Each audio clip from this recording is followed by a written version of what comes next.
Bismillahirrahmanirrahim. Assalamualaikum warahmatullahi wabarakatuh. Salam satu Ramadan. Jadi hari ini hari pertama berpuasa. Adakah anda bersahur pagi tadi? Yang bersahur alhamdulillah, syukur dapat pahala.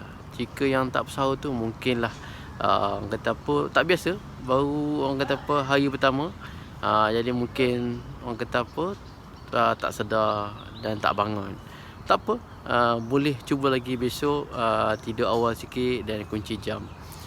Kunci jam beberapa kali. Macam saya nak bangun pukul 5, saya kunci pukul 4.30, lepas tu pukul 4.45, pukul 5, dan last tu 4 kali loceng. Last kali tu 5 suku. Jadi kok mana pun insya-Allah mungkin kita akan terbangun dalam beberapa kali yang kita buat alam tu.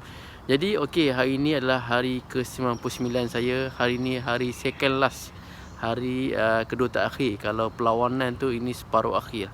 Jadi ada rasa macam rasa sedih ada, rasa macam Allah tak sangka perjalanan sejauh ini 100 hari. Dulu rasa macam tak percaya, rasa macam tak boleh capai, rasa macam angan-angan, tapi tak sangka terus konsisten, ada jatuh bangun, tetapi akhirnya tercapai juga.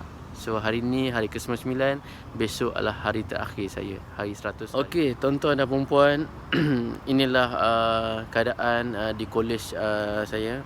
Saya rindukan suasana ni.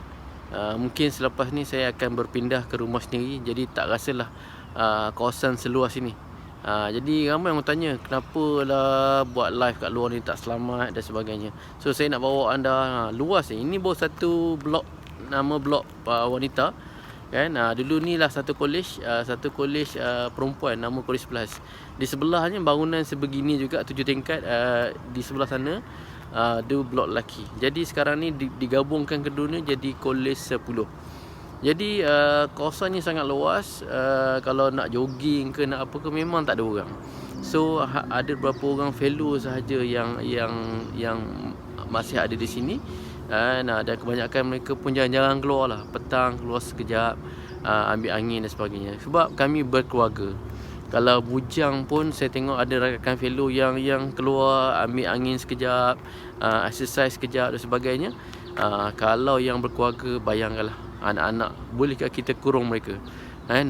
So mungkin dalam 3-4 hari boleh. Lepas tu mereka akan rasa tantrum, akan rasa macam tak keruan.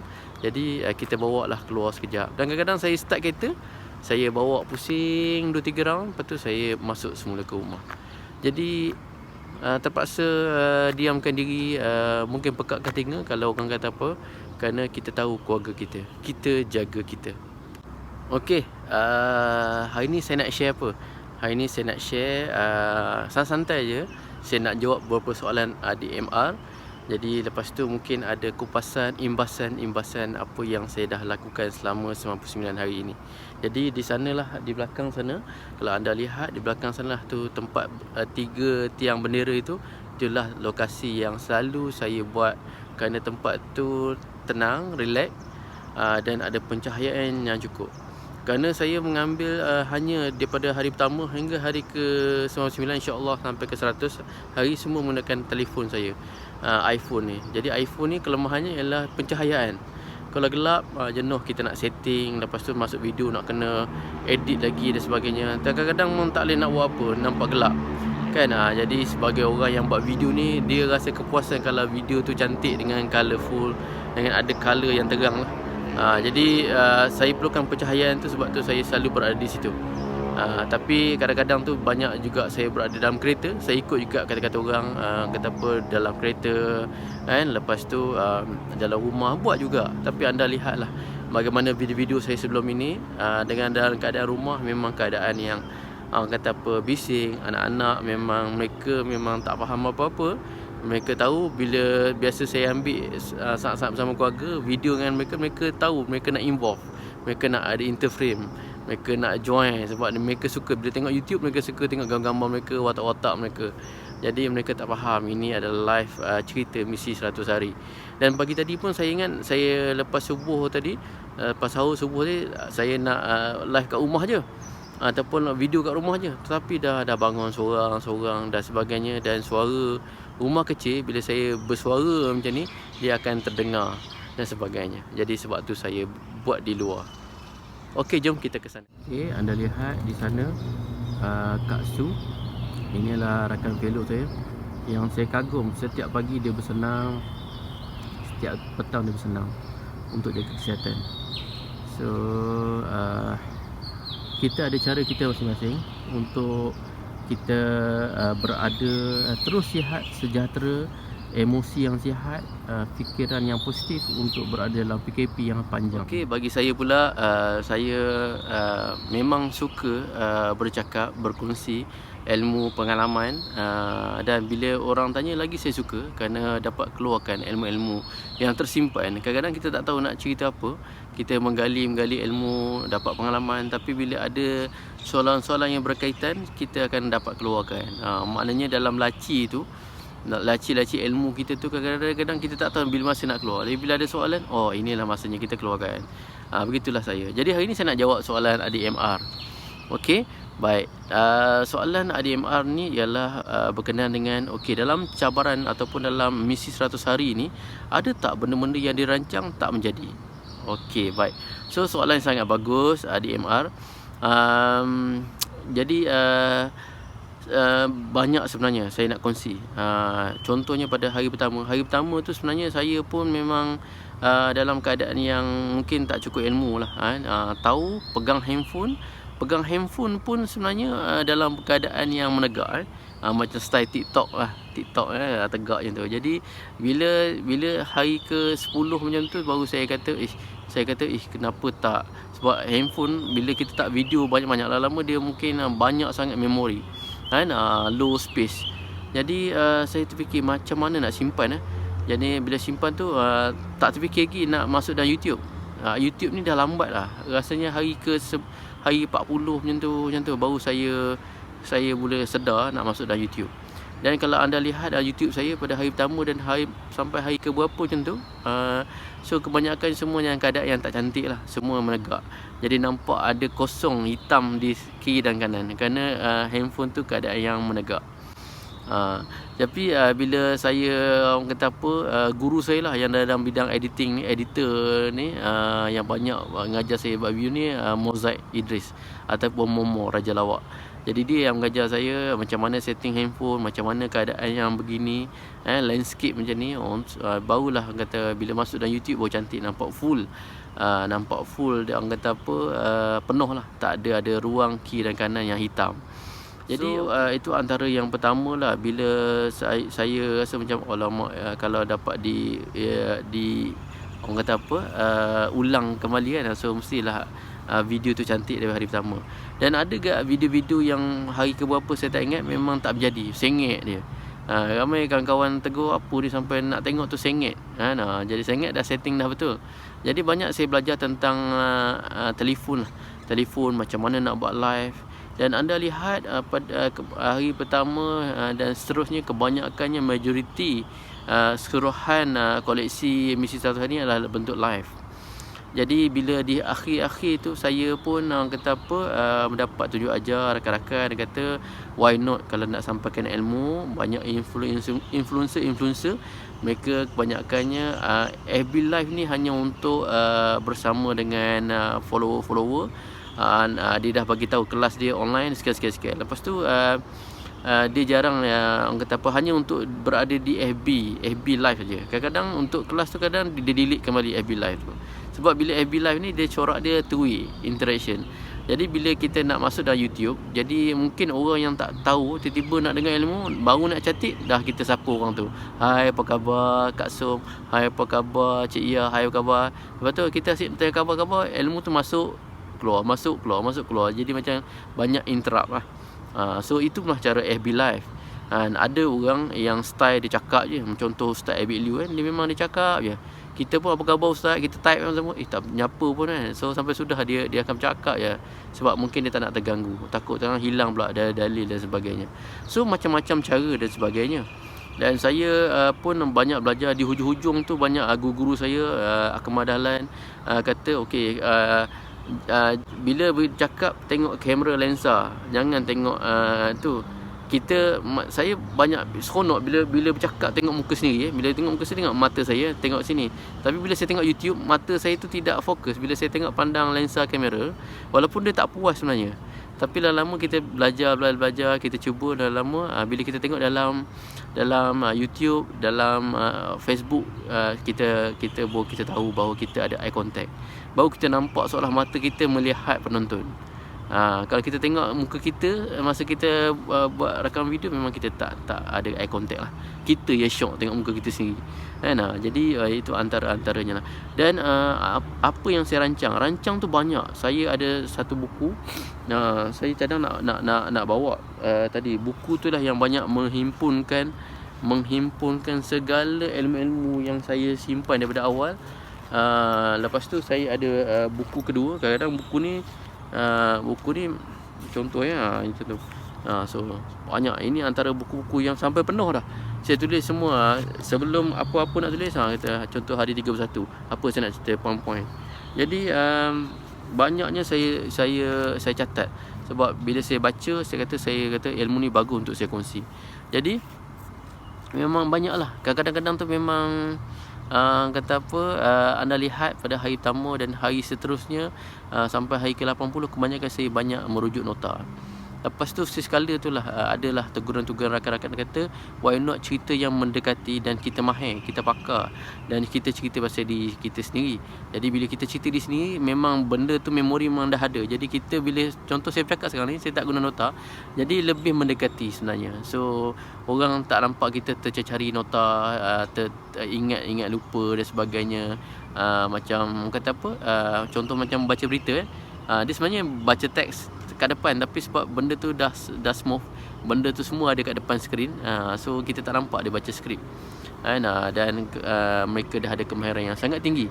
Macam saya dah rancang, macam buku saya ni, saya dah rancang modul apa, hari pertama cerita apa, hari kedua cerita apa, sampailah yang apa yang tak jadi ni adalah masa berlakunya PKP. Bila PKP ni, apa yang tak jadi, pertama sekali cerita-cerita saya tu kebanyakannya berbentuk ilmu. Nak cerita pasal personality, sebab saya nak mendekati orang dengan cara saya nak cerita kepakaran saya dalam bidang kaunseling dan psikologi. Semua orang tahu. Jadi bila saya cerita tu, dia lebih dekat lah. Saya tak adalah tercari-cari ilmu tu. Orang kata maknanya bukan orang kata apa, kita pakar. Jadi bila kita pakar ni, kita smooth je, keluar. Tambah bila FB live, orang tanya macam-macam, kita boleh keluar. Sehingga orang tak suka buat FB live, takut orang tanya macam-macam. Jadi kita takut nampak kita cacat celah di situ, macam kita tak mahir. Tapi saya dah rancang. Bila PKP ni, nampaknya saya terpaksa tukar semua modul-modul saya, kerana nak mendekati rakyat, mendekati masyarakat, mendekati penonton. Kerana pada ketika itu masing-masing dah mula krisis, mula tak tahu nak buat apa, mula rasa buntu. Jadi bila hari ke-62 tu, saya dah mula cerita apa nak buat PKP. Lepas tu saya ikut je flow, apa sahaja, cerita pasal COVID-19, lepas tu konflik, macam mana rumah tangga, macam mana urus anak-anak. Lepas tu banyak berkisah. Lepas tu ada trend macam pasal cerita Makcik Kia. Lepas tu cerita pasal pelajar wajar kembali kampung ke tak. Jadi semua sampailah dalam minggu-minggu yang terakhir ni, 90-an ni, banyakkan saya cerita kisah PKP. Jadi saya tak sangka perjalanan misi 1 hari ni ada PKP ini yang cuti berlanjutan. Jadi itu pasal topik saya banyak tukar. Jadi yang kedua ialah perancangan saya bersama rakan-rakan. Saya rancang, contohnya pada ada awal PKP hari tu, tak sangka cuti berlanjutan. Jadi ada rakan-rakan saya yang berbalik pada Jepun, yang kena kuarantin 2 minggu. Masa tu saya pun pelik, dia pun pelik, kenapa kena kuarantin 2 minggu. Kita tak ada kesedaran tentang kesihatan masa tu, tentang COVID-19, betapa bahayanya. Jadi bila dia kembali bekerja, jadi saya pun bersalam dengan dia pun masa tu tak takut. Lepas tu masa tu dah mula sanitizer dan sebagainya. Jadi saya buat satu lakonan spontan masa tu. Saya bersama Cik Pau dan juga Cik Asyari. Jadi masa tu lakonan spontan. Jadi bila kita post kat Facebook kan, Facebook, jadi ramai orang suka buat sketsa macam ni lah, buat drama pendek macam ni, drama pendek dan sebagainya, ada unsur lawak. Kebetulan Cik Pau ni memang orang yang lawak. Memang kita sembang dia pun memang keras perut kan, nak gelak je kan. Lepas tu Cik Syahri pula dia sporting, dia bagi idea, dia pegang kamera. Jadi bila ada banyak-banyak kata apa manpower tu smooth. Tapi bila PKP nampak, anda lihat saya lah kameraman, saya lah pengarah, saya lah buat skrip, saya lah pelakon, semua sekali saya kan. Kalau cantik lah, kalau tak cantik itulah ada yang sekadar yang saya mampu kan. Kadang-kadang teringat, kita terfikir juga nak suruh isteri saya ataupun anak-anak saya pegang handphone. Saya bercakap tapi takut nanti mengganggu mereka kan.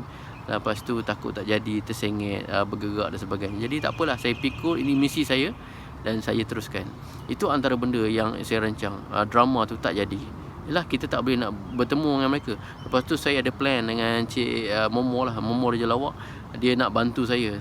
Kata kita buat satu skrip, kita buat terus 7 hari, kita datang satu malam, kita shot terus. Mana setiap satu babak atau scene tu 10 minit macam tu. So dah ada perancangan, dah beberapa kali bincang dengan dia mamak, kata kita nak buat ni. Jadi dia nak bantu saya supaya nampak mencantikkan lah misi ni kan. So saya pun dah tulis apa topik. Semua tak jadi kan. Lepas tu ada perancangan dia nak macam ada siaran-siaran bersama DJ. So sambil lagu, sambil bercerita, sambil kita kata santai, tu pun tak jadi. Lepas tu saya dah pakat dah masa awal tu, saya berapa orang saya dah call. Dia kata boleh tak kita sinergi. Macam mana ada siri-siri anda lihat, saya bersama Abang Smart, guru saya Farizan. Jadi dia datang daripada Lebu tu, datang ke UPM semata nak berduet dengan saya, cerita pasal live. Jadi saya pun merancang beberapa orang. Adalah jadi dengan Cik Zaim. Lepas tu adalah saya nak plan dengan sepupu saya kan, Prof Dr. Azwar Lazim. Lepas tu saya nak kawan-kawan baik saya. Semuanya tak kesampaian. Okey, lepas tu bila tak kesampaian tu, saya dah merancang awal dah misi 99, misi 100 hari. Saya nak interview mereka. Saya nak tanya mereka apa pandangan mereka terhadap misi 100 hari. Saya nak jumpa termasuk bos-bos saya. Nak jumpa Prof Dr. Roslan, maknanya TNC saya, big boss saya. Lepas tu nak jumpa Puan Norizai. Nak tanya boleh tak Puan komen sikit apa yang bagus tak bagus misi 1 hari. Saya nak pegang handphone ni, saya nak rekod. Tapi dalam keadaan PKP ni, tiba saya mungkin WhatsApp ke, mungkin lah susah lah dalam benda last minute.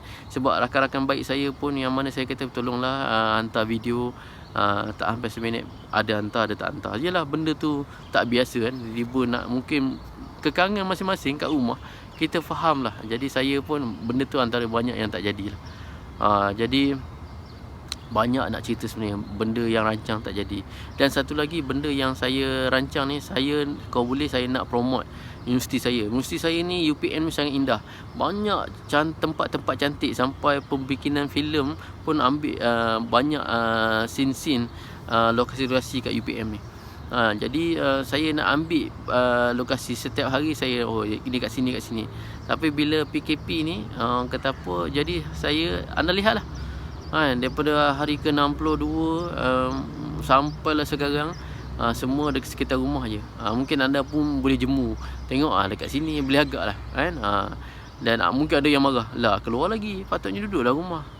Saya pun tak boleh nak explain kan, rumah gelap kan. Saya beberapa kali nak cakap, kata maafkan saya lah, kata saya degil ni, terpulang lah. Saya nak habiskan misi ni kan, kata apa, misi ni dengan tenang. Lepas tu saya tak nak kacau orang lah kan.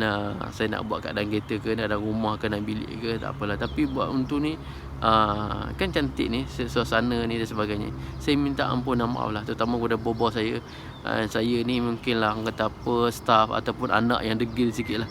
Anak yang bukan, dia tak ada haka, cuma dia ada haluan dia sendiri. Kadang-kadang dia akan ikut kata macam anak sulung kan. Anak sulung ni kadang-kadang tu dia tak melawan, tapi kadang-kadang dia akan ada haluan dia sendiri kan.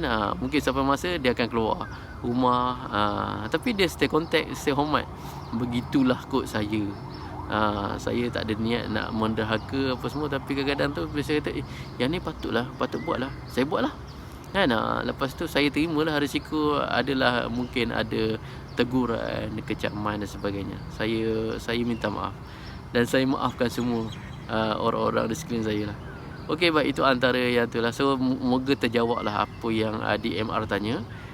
So pasal banyak perkara-perkara yang jadi dan tak jadi. So banyak sebenarnya saya nak menghadirkan guru-guru saya sebenarnya, rakan-rakan baik saya. Sebab ni lah cerita saya. Jadi saya nak menghadirkan dia orang. Saya nak balik kampung, saya nak jumpa, nak tunjuk siapa kawan baik saya dari kecil, iaitu Bakar tu, nama dia Muhammad Zaki Manan. Lepas tu saya nak tunjuk Prof Azwar Azim, sepupu saya. Saya nak kawan-kawan baik saya, Helmi, Idris. Lepas tu rakan-rakan saya masa Kor Islam, SMKA, saya nak temukan mereka dalam video. Tapi semua kita stuck expired. Itulah DMR soalan-soalan tersebut. Dan sebenarnya pun antara yang tak jadi juga ni, saya nak bawa orang kata apa, my soul lah, my sweetheart, ataupun yang banyak sokong saya ni, ibu saya dan juga isteri saya.